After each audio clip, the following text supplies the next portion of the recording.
Atlanta, Georgia, a city alive with ambition, progress, and pride. By the late 1970s, it had become known as the Black Mecca of America, a place where opportunity seemed within reach, where a new generation was rewriting its future. Music poured from every street corner. Businesses were booming. Hope was in the air. But beneath the promise of prosperity, another Atlanta existed, one overlooked by the glossy magazines and city slogans. In the shadows of its skyscrapers, poverty and inequality lingered. Families worked long hours to survive, neighborhoods were left behind, and children played in the cracked streets under dim streetlights, unaware that a quiet terror was closing in. Between 1979 and 1981, that terror would claim the lives of at least 28 black children, teenagers, and young adults. What began as isolated disappearances would soon become one of the most haunting crime sprees in American history. For 2 long years, Atlanta lived in fear, a city divided, desperate, and searching for answers that never seemed to come. Before diving in, don't forget to subscribe and hit the notification bell to stay updated on our latest cold case stories. It began quietly, without alarm. On July 21, 1979, 2 boys, 14-year-old Edward Hope Smith and 13-year-old Alfred Evans, left their homes in the Mosley Park neighborhood of southwest Atlanta. They were best friends, inseparable, full of life. That evening, they set out for the skating rink just a few blocks away, something they had done dozens of times before. It was a warm Georgia night, the kind that carried laughter through open windows and the sound of cicadas through the streets. But that night, the laughter stopped. Edward and Alfred never came home. When their families reported them missing, police brushed it off as another runaway case. It was a common assumption at the time, especially when the missing were young, black, and poor. Days passed, and the mothers of Edward and Alfred searched desperately for their sons. They called neighbors, checked hospitals, posted flyers. Nothing. Then, on July 28th, a week after the boys vanished, a teenager walking near Niskey Lake Road discovered something in the woods, the bodies of Edward and Alfred. Both had been shot. The discovery barely made headlines. 2 lines in the local paper, a passing mention on the radio. There was no sense of urgency, no outcry. But to those who lived in their community, it felt like a warning. Something dark was out there, and it wasn't finished. Months passed. Life in Atlanta moved forward. Then, in February 1980, 11-year-old Jeffrey Mathis left his home to run a quick errand at a nearby store. His mother watched him walk away, expecting him back within minutes. He never returned. 3 months later, his remains were found off Flat Shoals Road. He had been strangled. The pattern was emerging, but few wanted to see it. All of the victims so far were young, African American, and from working-class neighborhoods. Parents began to whisper about a predator, someone hunting their children. Police, meanwhile, continued to treat the cases separately. By summer, the list of victims had grown. 9-year-old Yusuf Bell disappeared after running an errand for his mother. 14-year-old Milton Harvey was last seen riding his bike to the bank. 11-year-old Darren Glass vanished on his way to football practice. Their photos appeared on church bulletin boards and telephone poles, each one a face frozen in time, smiling, hopeful, innocent. The city was uneasy. People started walking their kids to school, escorting them to bus stops. Some kept them indoors entirely. Ministers held community meetings and prayer vigils. But still, the disappearances continued. Detectives began to suspect a single person might be responsible. There were small details, similarities in the crime scenes, in the way some victims were found near water, in the fibers discovered on their clothing. The FBI joined the case. A task force was formed. Yet, despite the growing investigation, every lead seemed to dissolve into thin air, and as the fear deepened, so did the mistrust.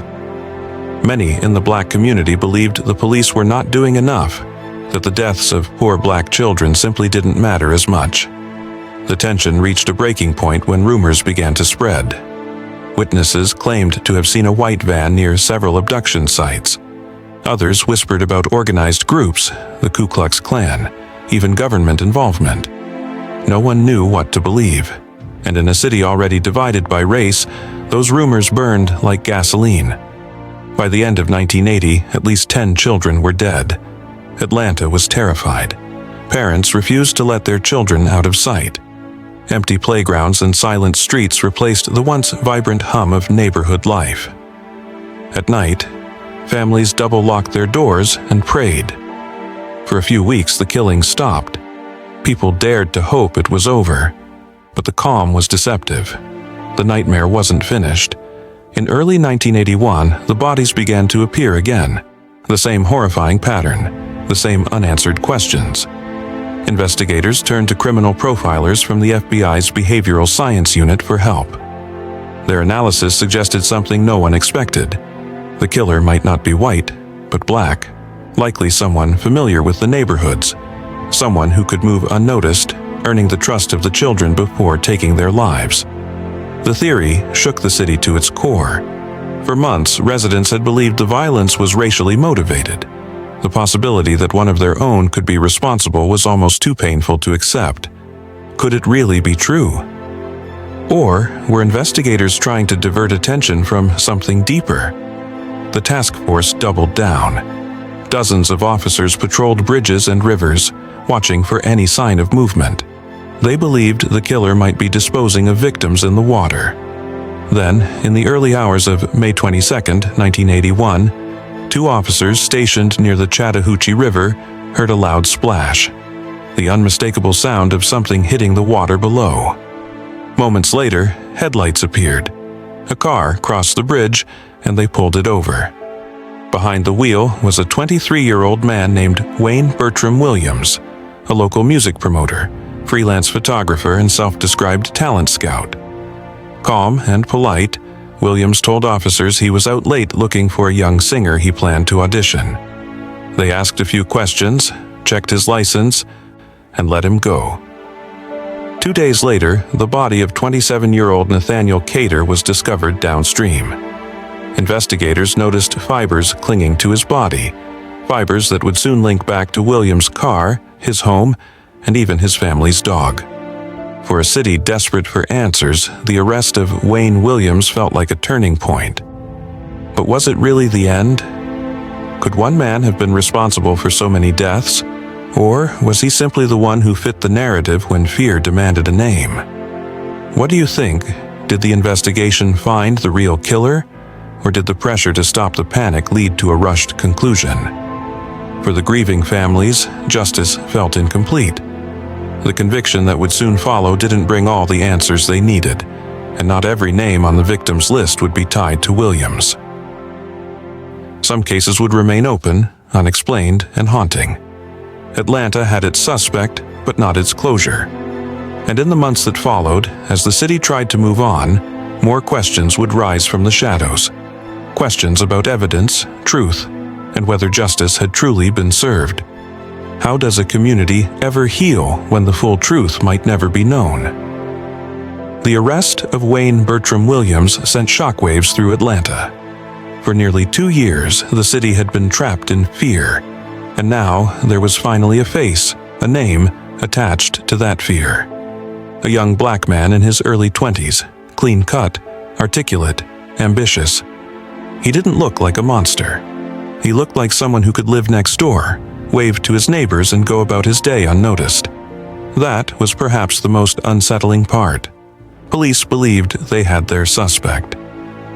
Reporters swarmed the streets, capturing every angle of Williams' arrest. For a city desperate for relief, it seemed like the nightmare might finally be ending. But the evidence and the truth were far from simple. Williams was a music promoter, known in the local scene for scouting young talent and trying to build his own record label. He spent long nights driving around Atlanta, handing out flyers, talking to teens about auditions. To some, he was friendly and full of energy. To others, he was odd, too persistent, too eager. In hindsight, those small interactions would take on new meaning. After his encounter with police on the Chattahoochee River Bridge, detectives began to focus intensely on him. The splash officers had heard that night still echoed in their minds.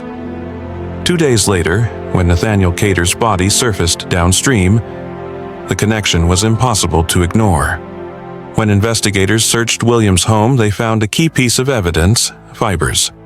Green carpet fibers, yellow blanket fibers, and dog hairs that matched those found on several victims. The FBI's fiber experts described it as a textile fingerprint. The chances of another person having that same unique combination of fibers were nearly impossible. It was circumstantial, yes, but compelling. Williams maintained his innocence. Calm, confident, and oddly composed, he spoke to reporters as if he had nothing to hide. "I've got nothing to do with any of this," he said. "They're just looking for someone to blame." Still, police believed they had found their man. By June 1981, the task force publicly announced they were confident the killings had stopped, implying that the arrest of Williams had ended the spree. That declaration brought a wave of relief across Atlanta, but also suspicion. Many families whose children had been murdered were not convinced. The case against Williams grew quickly. Detectives traced his movements, reviewed his phone calls, and dug into his past. They found he had once applied to join the police academy, that he frequently monitored police scanners, and that he often drove through the same areas where many victims were last seen. To investigators, those details painted the picture of a man who knew how law enforcement operated. Someone methodical, careful, calculated. But others weren't so sure. Some pointed out inconsistencies in the timeline. Others noted that several victims didn't fit the pattern, the age range, cause of death. Even the locations didn't always align. Could one person really be responsible for all 28 murders? Or were there multiple killers operating in the same city, at the same time, taking advantage of the chaos? What do you think? Could Wayne Williams have acted alone? Or did the fear and confusion of the time allow other predators to hide behind his name? By late June, police arrested Williams formally and charged him with the murders of 2 adults, Nathaniel Cater and 21-year-old Jimmy Ray Payne. They didn't charge him with any of the child murders. Still, authorities believed that if they could convict him for these 2, the rest would be considered solved. It was a decision that angered many of the victims' families, who felt their children's cases were being brushed aside in the rush to close the investigation. When the trial began in early 1982, it became one of the most closely watched cases in the nation. Television cameras lined the courthouse steps.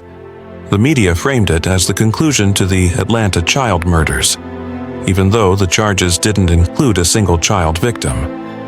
Inside the courtroom, prosecutors built their case around the fibers: the green carpet from Williams' home, the yellow blanket from his bed, the dog hairs from his German shepherd Sheba.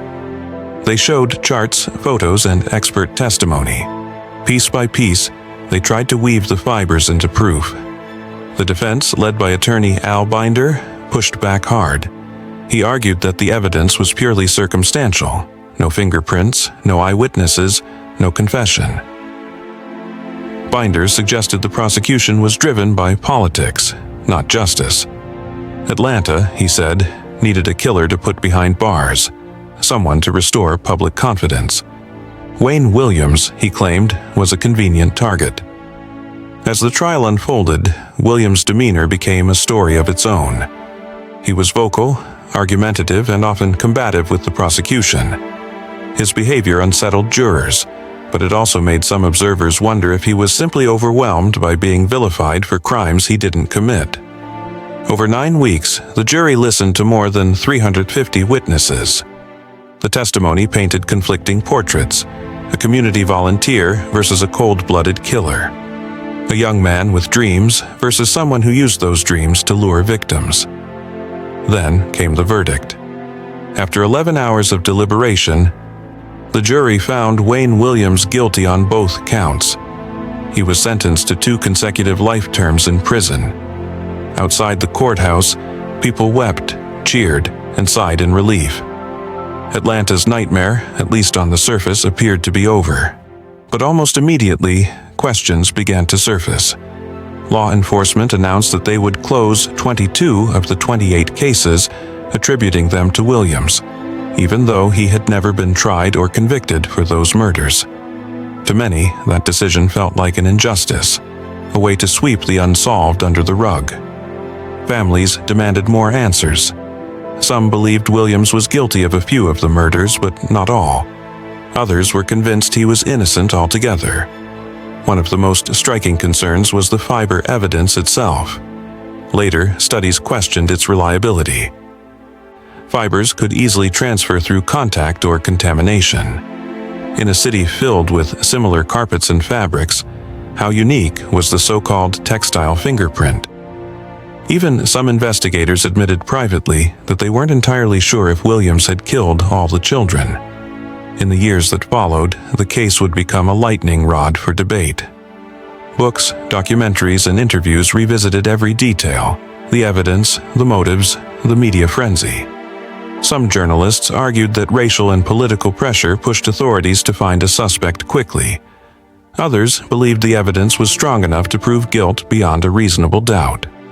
As for Williams himself, he continued to maintain his innocence. From his prison cell, he granted interviews, insisting that he was framed. "If I'm guilty," he once said, "prove it. Show me the evidence." Decades later, he remains incarcerated, still denying involvement in the murders. But the families, the ones who lost sons, brothers, nephews, have never stopped searching for the truth. For them, the verdict did not heal the wounds. Their questions remain: what really happened in those 2 years of fear? Was justice truly served, or was it simply convenient? If the killer had been someone else, would the investigation have dared to look further? To this day, new evidence and technology continue to challenge the old conclusions. DNA testing, re-examined fibers, and reopened files suggest that the story of the Atlanta child murders may still be unfinished. And as time passes, the urgency to uncover that truth grows stronger, because with each year, the chance to bring real closure fades a little more. The city tried to move forward, but the shadow of those years never fully left. The fear changed people. Parents raised their children differently. Communities grew wary of outsiders. And every time a young child went missing in Atlanta, the memories came flooding back. In the years after the trial, journalists and private investigators would dig into the unanswered questions. They would find evidence of political pressure, FBI involvement, and buried reports. Stories that hinted the truth might be far larger than one man.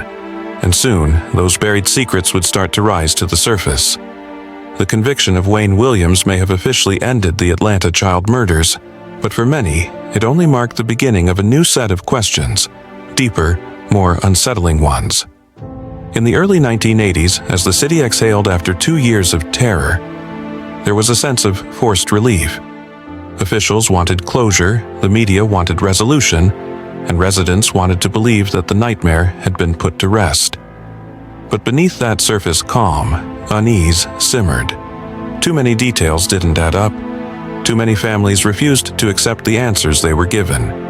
For one, Williams had only been convicted for 2 adult murders, not a single child's death. Yet, within days of his sentencing, police announced that they were closing 22 of the remaining cases, declaring them cleared by arrest. That phrasing alone sparked outrage. Cleared didn't mean solved. It meant the cases were filed away without trial, without proof, without justice for the children whose names had haunted the city. In community meetings and living rooms across Atlanta, parents of the victims shared stories about the promises detectives had made, about calls that were never returned, about case files suddenly sealed. They wanted to know why the investigation had ended so abruptly. Was it truly because Williams was guilty, or because the city couldn't afford to look any deeper? By the mid-1980s, cracks in the official narrative had begun to widen. Journalists started re-examining the evidence. Private investigators pored over autopsy reports, police statements, and fiber analysis results. What they found was disturbing. inconsistencies in timelines, missing evidence logs, and conflicting witness accounts. For example, some victims were found miles outside of known Williams routes. Others had been strangled, while a few had died from blunt force trauma, completely different methods. Certain bodies showed signs of being in water for days. Others were discovered on dry land. If one man was responsible for all of it, why such inconsistency? Serial killers usually display patterns, consistency in method, location, and victim type. The Atlanta child murders seemed anything but consistent. One former investigator later admitted that several of the child cases were questionable in connection to Williams. But the city, already reeling from public pressure, needed an answer more than it needed certainty. The fiber evidence, once hailed as a breakthrough, also began to show its cracks. Over time, forensic standards evolved, and what had seemed solid in 1981 looked less reliable in hindsight. Fibers were not DNA. They couldn't pinpoint one person. They could only suggest contact, and in a bustling city like Atlanta, with shared apartment complexes and common materials, that contact could have come from countless sources. Then there was the matter of race and politics. Atlanta, in the late 1970s, was a city struggling with rapid growth and shifting identity. It was known as the city too busy to hate, but beneath that slogan lay deep social tensions. The mayor at the time, Maynard Jackson, the city's first black mayor, faced enormous pressure to manage both public fear and the perception of law enforcement. If the killer turned out to be white, the situation could have ignited racial violence. If he was black, it might diffuse the unrest, but at the cost of skepticism and distrust among the city's own residents. The arrest of Wayne Williams, a young black man, had diffused the immediate tension. But it also left behind a haunting question. Did politics play a role in who was accused and who wasn't? By the 1990s, documentaries and books began to revisit the case.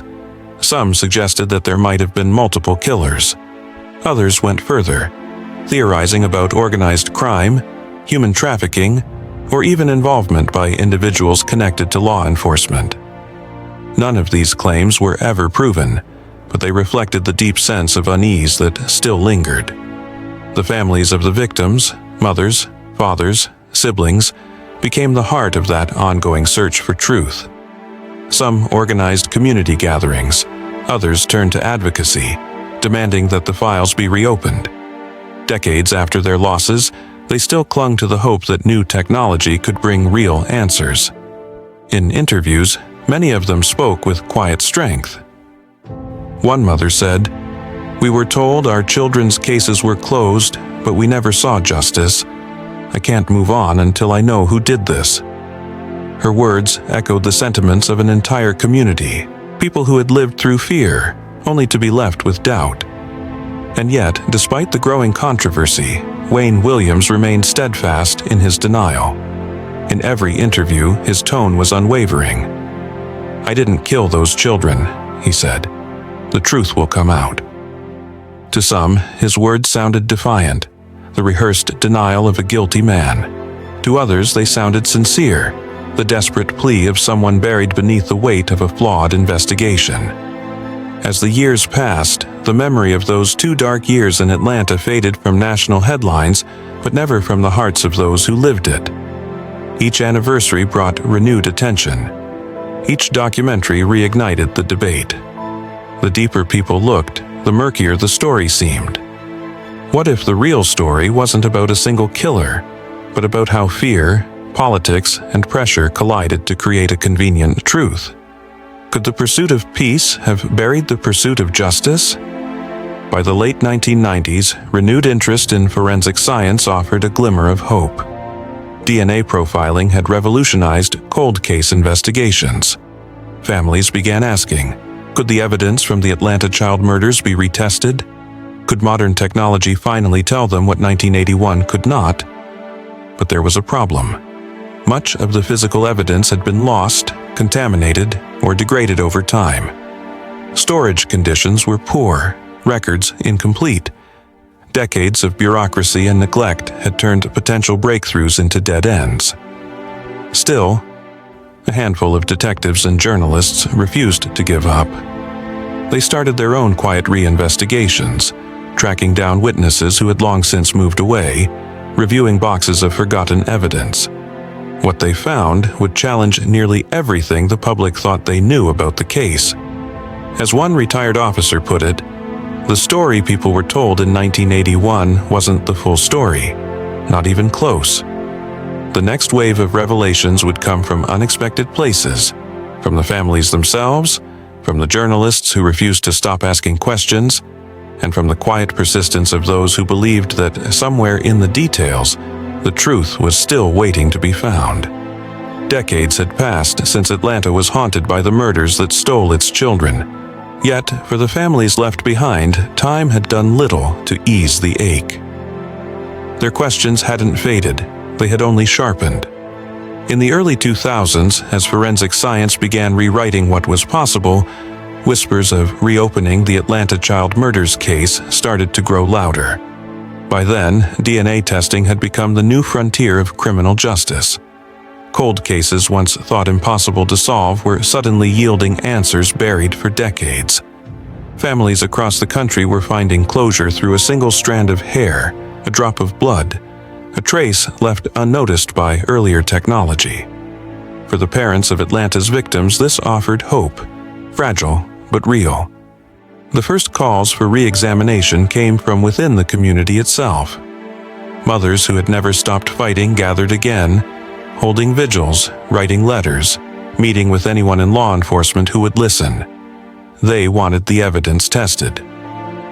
They wanted to know if, after all these years, the truth could finally speak for itself. In 2006, the Atlanta Police Department quietly began reviewing portions of the original evidence archive. But what they found was a logistical nightmare. Many items had been lost, mislabeled, or degraded beyond use. Fibers had disintegrated. Biological material was improperly stored.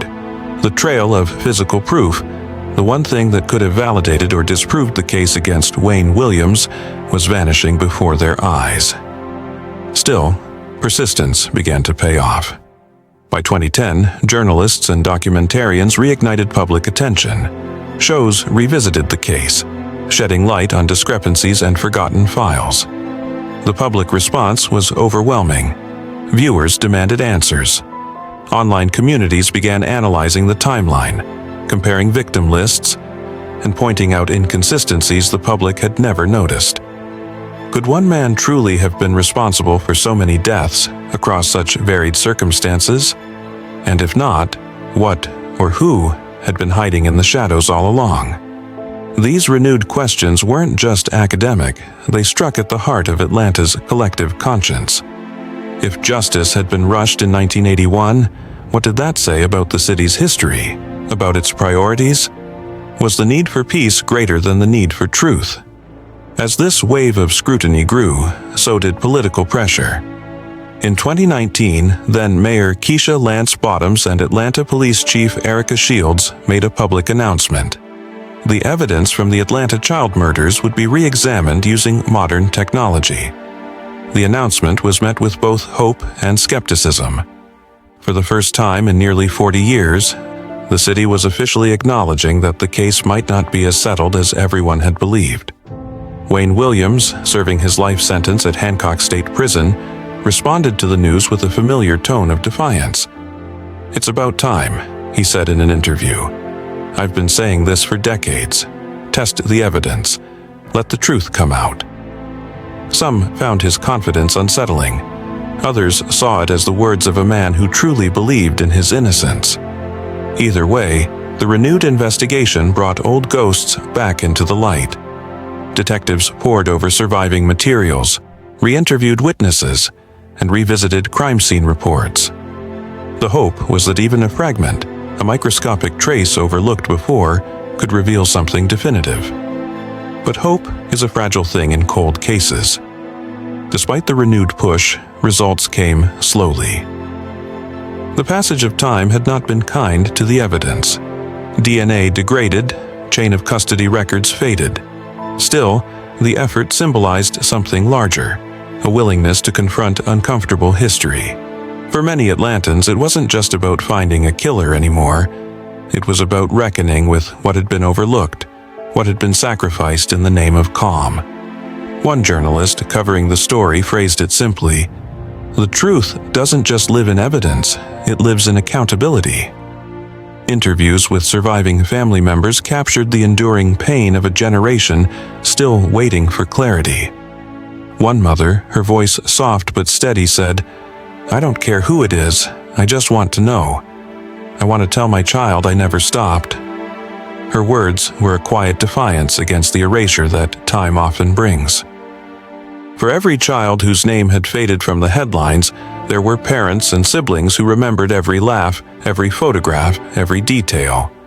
They weren't cases to them, they were children who never came home. The reinvestigation also forced Atlanta to confront its own narrative. The city had long prided itself on progress, diversity, and resilience. Yet the Atlanta child murders had exposed fault lines that still existed decades later: systemic inequalities, racial divides, and the uneasy balance between truth and image. Could the same city that once closed its eyes to fear now open them to justice? Could technology finally reveal what human decisions had obscured? Those questions hung heavy in the air as investigators moved forward. The renewed testing of fibers, hairs, and biological materials began in late 2019. Results would take time, months, even years. But for the first time since the early 1980s, there was genuine momentum.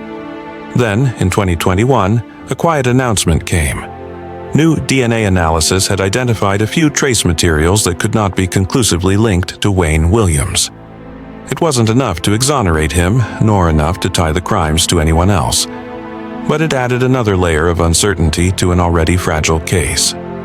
Journalists reported cautiously. Families felt mixed emotions: hope for progress, frustration at the lack of closure. And in the midst of it all, the city of Atlanta continued to evolve. Its skyline taller, its history heavier. The story of those lost children, though, remained embedded in its foundation. Each year, new documentaries, podcasts, and reports would revisit the case. Some approached it with skepticism, others with compassion. What united them was the haunting reality that even with modern science, the Atlanta child murders still refuse to yield a definitive answer.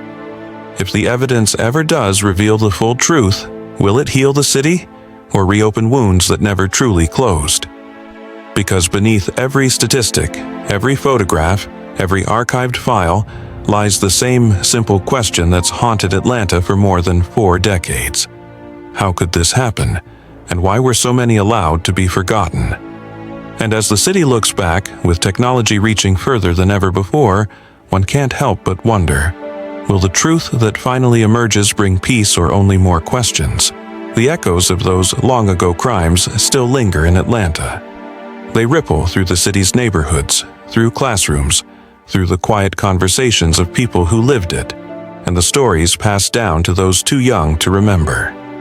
The Atlanta child murders aren't just a chapter of history, they're an open wound stitched over with time, but never fully healed. For those who were children in Atlanta between 1979 and 1981, the memories are vivid. Some recall their parents' fear, the strict curfews, the warnings not to talk to strangers or go out alone.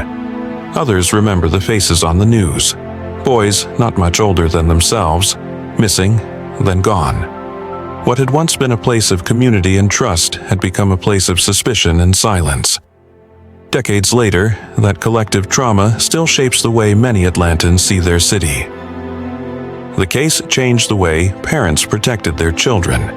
It changed how communities interacted with police, and it changed how America viewed missing children, particularly missing Black children, whose disappearances had often been met with apathy or neglect. In that sense, the tragedy of the Atlanta child murders was both local and national. It forced America to confront uncomfortable truths about race, class, and whose lives were deemed worth saving. The victims were poor, mostly Black, and often overlooked until the number of bodies could no longer be ignored.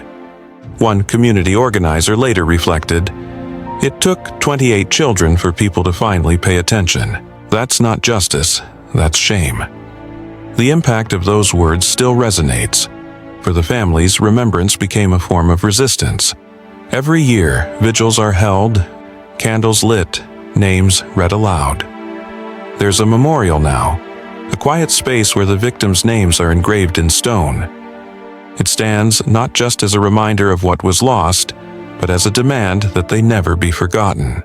And yet, even that memorial stirs emotion. For some, it offers peace. For others, it symbolizes the injustice of unfinished truth. Names carved into stone, but stories still incomplete. The case has also left its mark on culture and media. From documentaries to podcasts, dramatizations to debates, the Atlanta child murders continue to fascinate and disturb. Each new generation of storytellers approaches it differently, some seeking answers, others exploring how the fear itself became a defining part of Atlanta's identity. But in every retelling, the same questions remain. Could Wayne Williams have acted alone? Could he truly have been responsible for all those deaths? And if not, who else might have been behind them? These questions refuse to fade, not because of conspiracy, but because of the undeniable gaps in the record. Even investigators from the original task force have admitted that some cases likely had different perpetrators. A few spoke candidly, years later, about their frustration, how they were pressured to close cases quickly, how leads were dropped or ignored once Williams was arrested. It was as if the city had chosen a convenient conclusion over a complicated truth. And yet, amid all this controversy, the story remains personal. Behind every theory, every report, every interview, there are mothers and fathers who still ache for answers. They speak in soft, measured tones, not of anger anymore, but of endurance. "We're not asking for miracles," one mother said, "just honesty." Honesty, that's what the entire story comes down to. Honesty in investigation, honesty in reporting, honesty in how history remembers. Because the Atlanta child murders are not only about who did it, but about how a city and a nation responded when its children were taken. The case also reshaped law enforcement itself. In its aftermath, police departments across the country began to treat missing child reports with greater urgency. Databases for missing and exploited children were expanded. Community policing evolved, and communication between jurisdictions improved. Out of horror came reform, though it was built on unimaginable loss. Still, even as progress was made, shadows remained. The same patterns of inequity continued to appear elsewhere. Missing children in poor communities, their cases receiving little attention until they could no longer be ignored. The legacy of Atlanta served as both a warning and a lesson, reminding the nation how easily lives could slip through the cracks when those lives were deemed less visible. Today, walking through Atlanta, you wouldn't immediately see the scars. The city has grown, its skyline glittering with new towers, its streets filled with new voices and ambition. But in neighborhoods where the victims once lived, memories persist. Street corners where children once played now stand quiet at dusk. Murals of lost sons and daughters gaze from brick walls, eyes fixed on a horizon that never brought them home. And every now and then, someone will say the names out loud, one by one, and the silence that follows feels heavier than words. Will the truth ever fully come to light? Can a city so changed still face what it once buried? Some believe that technology will eventually expose every hidden detail. Others say the truth has been known all along, just ignored. Whatever the answer, the Atlanta child murders remain one of the most haunting reminders of how fragile trust can be, and how the search for justice can stretch across generations. Perhaps that's the lesson Atlanta has to teach, that closure isn't always about conviction, and truth isn't always about certainty. Sometimes, justice is simply refusing to forget. The story of those lost children continues to echo through time, through every headline, every new lead, every mother's whispered prayer. It's a story that reminds us that even when cases grow cold, The hearts left behind never do. And as long as those hearts keep searching, perhaps one day, the silence that began on the streets of Atlanta in 1979 will finally be broken. Not by fear, but by truth. Decades after the city of Atlanta tried to move on, the past refused to stay buried. The story of the Atlanta child murders began to resurface in the 2010s and 2020s, not through headlines of new crimes, but through the unrelenting persistence of families, journalists, and a new generation unwilling to let the truth fade. Technology had advanced. DNA analysis was no longer the complicated, uncertain science it once was. Evidence that had been boxed away for 40 years could now reveal things investigators back then could only dream of. And so, in 2019, the Atlanta Police Department, together with the Georgia Bureau of Investigation, announced they were reopening the case. The announcement reignited emotions across the city. For some, it was hope reborn, a chance to finally confirm or challenge what they'd been told. For others, it was frustration.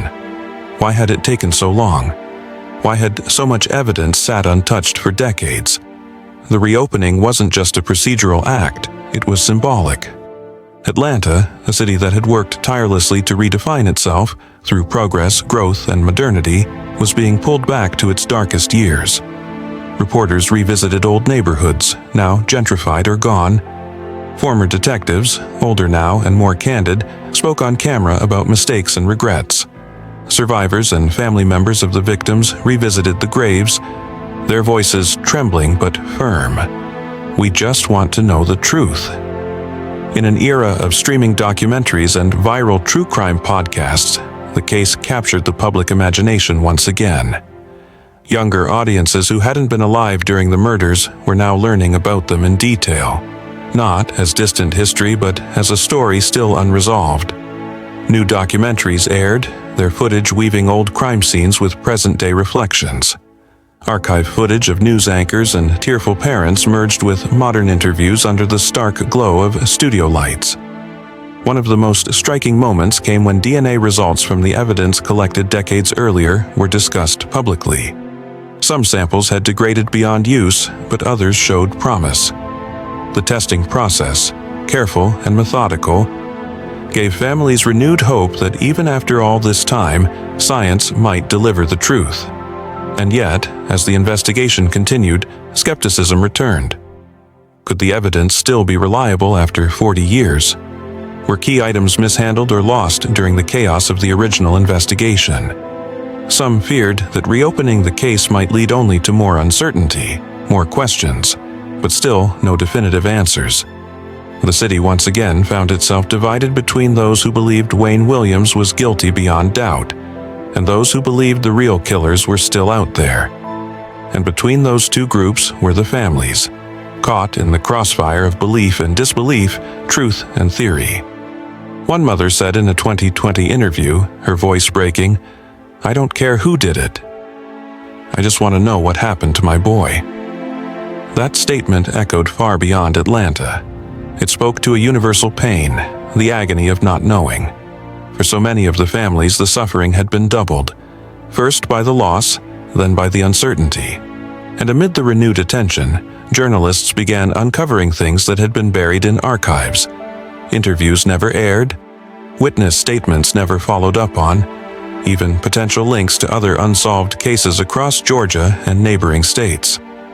The idea that the murders might have involved multiple offenders, or at least multiple incidents misattributed to one man, once again took hold. Still, no new arrests were made. The investigation pressed on quietly, cautiously, as if the city was afraid to disturb its own reflection. But the discussions it sparked were anything but quiet. Social media was flooded with commentary, theories, and debate. Old pain met new technology. Old questions met new voices. Viewers who stumbled upon the story for the first time found themselves asking, how does a case involving so many children remain unclear for this long? How could the same questions asked in 1981 still echo, unanswered, 40 years later? Would you, watching from the outside, feel that reopening such a case brings hope, or that it only reopens wounds that never truly healed? That's the kind of question that divides audiences and investigators alike. For the families, though, there's no such division. For them, the wounds never closed to begin with. As the investigation continued, a sense of reckoning settled over Atlanta. The city's leadership, including then-Mayor Keisha Lance Bottoms, publicly committed to full transparency. She said, "These children deserve justice, their families deserve answers, and our city deserves closure." It was the kind of statement that carried both hope and weight, hope that justice might still be possible, and weight from decades of unfulfilled promises.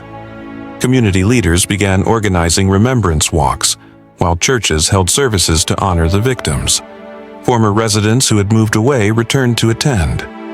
In many ways, it felt like Atlanta was finally trying to face what it had long avoided. Not to reopen old wounds, but to confront them. Through it all, Wayne Williams remained behind bars, maintaining his innocence. He agreed to interviews, speaking more openly than he had in years. Some who heard him felt convinced of his guilt. Others thought his calm explanations hinted at truth. Whether one believed him or not, his presence remained a haunting reminder that the story was far from finished. By the end of 2022, DNA testing results were still pending, and no new suspects had been named. But something else had changed. The silence had been broken. The children's names were once again being spoken aloud. The city that once feared to discuss the case now faced it head-on. And in that renewed light, a haunting realization emerged. Maybe the case was never about finding one man to blame. Maybe it was about something much deeper, the collective accountability of a society that failed to protect its most vulnerable. As the story continued to unfold, one couldn't help but wonder, would this new wave of attention finally lead to justice? Or would Atlanta, once again, bury its ghosts under the weight of time and politics? And for those who lived through those dark years, another question lingered quietly. Can a city truly heal if the truth never fully surfaces? Time has a strange way of reshaping stories. For some, it dulls the pain. For others, it only sharpens it. And in Atlanta, the story of the murdered children never truly faded. It lingered, whispered in conversations, remembered in the faces of those who refused to forget. By the early 2020s, the Atlanta child murders had become more than a criminal investigation. They had become a mirror reflecting America's ongoing struggle with justice, race, and truth. Documentaries revisited the case. Journalists pored through dusty archives. Podcasters dissected each clue, each timeline, each interview. But beneath the analysis and theories lay something simpler: grief. For the families who had lost their children, no amount of media attention could fill the void. They'd aged, their hair turned gray, their voices softer. But when they spoke of their sons and daughters, their words carried the same raw ache as they did 40 years earlier. Some still kept their children's rooms untouched, beds made, toys in place, as if time had paused within those walls. One mother said, "I can still hear him laugh. I still expect him to come through the door sometimes." It was in those voices that the true weight of the case could be felt. Not in the headlines or debates, but in the silence between words, in the longing that no conviction or theory could erase. Wayne Williams remained imprisoned, serving his life sentence. Through letters and interviews, he continued to maintain his innocence. He claimed he'd been made a scapegoat, a convenient target at a time when the city was desperate for closure. In one interview, he said, "They needed someone to blame. I just happened to be there." For investigators, those words stirred a mix of frustration and doubt. Some believed him, others were convinced he was manipulating perception. But either way, his name had become inseparable from the case, a symbol of both justice served and justice denied. Meanwhile, as technology advanced, new testing methods were proposed. Some items collected during the original investigation, fibers, hair, and other trace evidence, were re-examined using more precise DNA sequencing. A few early results suggested partial matches, but not enough for definitive conclusions. it was a bitter reminder that even with all our progress, science can't always deliver certainty, not when decades have passed and evidence has been touched by time. Still, each new test brought a flicker of hope.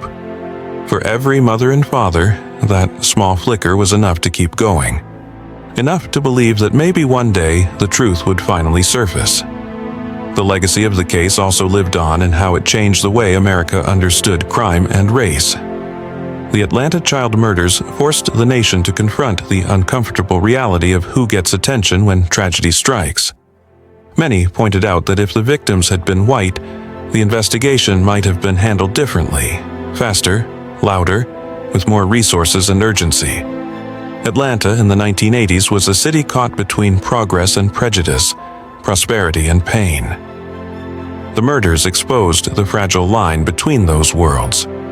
Even today, that conversation remains relevant. And so, people ask, what do we truly mean when we say justice? Is it the conviction of one man? Is it the revelation of every hidden truth? Or is it simply ensuring the world never forgets the names of those who were lost? As the 2020s unfolded, annual memorials began drawing larger crowds. Younger generations, who hadn't even been born during the murders, attended, carrying candles, reading names aloud, holding signs that read, "Justice still matters." The sound of those voices in unison carried through the streets like a chorus from another time. Teachers began including the case in their history lessons. Local artists painted murals depicting the children, smiling, hopeful, alive, across city walls once covered in silence. The images weren't just tributes, they were statements, a demand that their memory not be reduced to crime scene photos and newspaper clippings.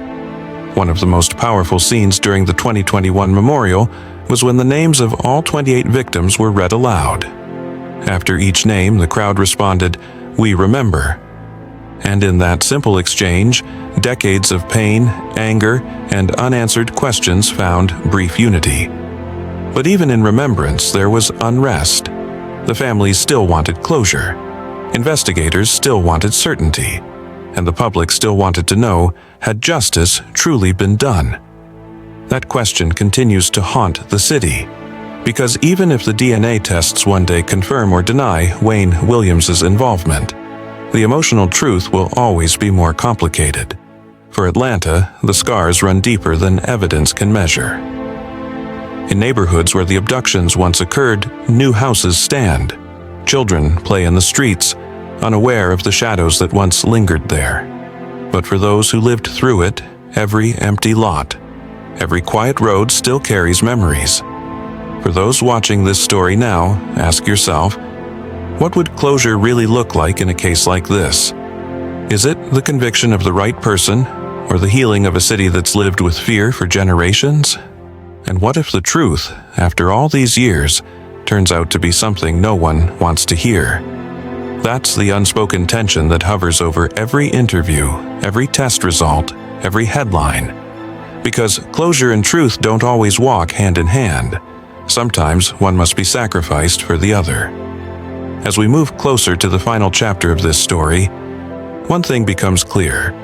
The Atlanta child murders were never just about a series of crimes. They were, and still are, about what a city does when its innocence is stolen. The children of Atlanta deserved more than justice. They deserved a world that never let their memory fade. And perhaps, after all these years, that's the truest form of justice left. Not found in a courtroom or a confession, but in remembrance itself. Time doesn't erase pain. It only teaches you how to live with it. In Atlanta, more than 40 years after the murders, that truth remains evident. The city has changed. Its skyline stretches higher, its streets busier, its neighborhoods rebuilt. But underneath the hum of progress, the echoes of those lost children still linger. They live in the quiet spaces, in the footsteps of a mother walking past an old playground, in the stillness of a father looking at a faded photograph. They live in the whispers of news anchors who still remember the stories that once dominated their broadcasts. And they live in the hearts of the families who never stopped waiting for answers. The reopening of the case brought renewed attention, but as years passed, the outcome many hoped for, definitive proof, a conclusive name, a sense of finality, never came. Tests were run, statements re-examined, timelines reconstructed. But as investigators often say, sometimes the hardest cases aren't about what's missing in the evidence, it's about what's missing in time. Some things simply can't be recovered. Yet, through that loss, the legacy of the case has continued to shape how America investigates, remembers, and protects its children. New initiatives were created nationwide to ensure that missing children are never ignored or forgotten. Programs like the National Center for Missing and Exploited Children took lessons from Atlanta's tragedy, understanding that every lost child's story matters, no matter their background or circumstance. And while Wayne Williams remains behind bars, his name still sparks debate, not just about guilt or innocence, but about how justice is defined. The Atlanta child murders taught the world that answers are rarely black and white. Sometimes, truth lies in the gray, in the uncomfortable space between what we can prove and what we feel. For many Atlantans, the question isn't whether the case will ever be solved. It's whether the city has ever truly healed. Some say healing began the moment the children's names were spoken again, not as victims but as reminders of a community that endured unimaginable fear and loss. Others believe healing will only come when every unanswered question finds resolution. The city continues to hold vigils each year. Candles flicker in the night, each flame representing a life stolen too soon. Those who attend often say the same thing, that even if justice remains incomplete, remembrance keeps the spirit of those children alive. One father once said, "I used to dream of justice. Now I just dream of peace."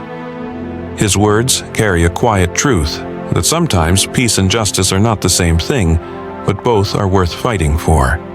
And so, the story of the Atlanta child murders endures, not as a closed chapter, but as a living reminder. A reminder of the power of community, the pain of silence, and the resilience of those who refuse to forget. As the world watches and remembers, we are left with questions that go beyond one city, one case, or one era. How do we, as a society, protect those who cannot protect themselves? How do we ensure that tragedy never slips into obscurity? Would you want the truth, even if it shattered everything you believed about justice? Or is it sometimes kinder to let the past remain a mystery? Every viewer, every listener, every person who has followed this case must answer that question for themselves. Because the Atlanta child murders are not just a story of crime, they are a story of endurance, of voices refusing to be silenced. And as long as those names are spoken, as long as those memories are honored, their story will never fade. The echoes of their lives will continue in every candle lit, every documentary made, every conversation that begins with, "Do you remember?" Because remembrance, in its own way, is justice. If you've stayed with us through this journey, thank you for remembering with us. These stories matter, not just to the past, but to the present and the future. If you believe in bringing light to the forgotten and giving voice to the unsolved, we invite you to be part of the Cold Case Archive. Subscribe, share, and join us as we continue to uncover the stories time tried to erase. Because justice may fade, but truth always finds its way back. This is the Cold Case Archive, where the forgotten are remembered and the search for answers never ends.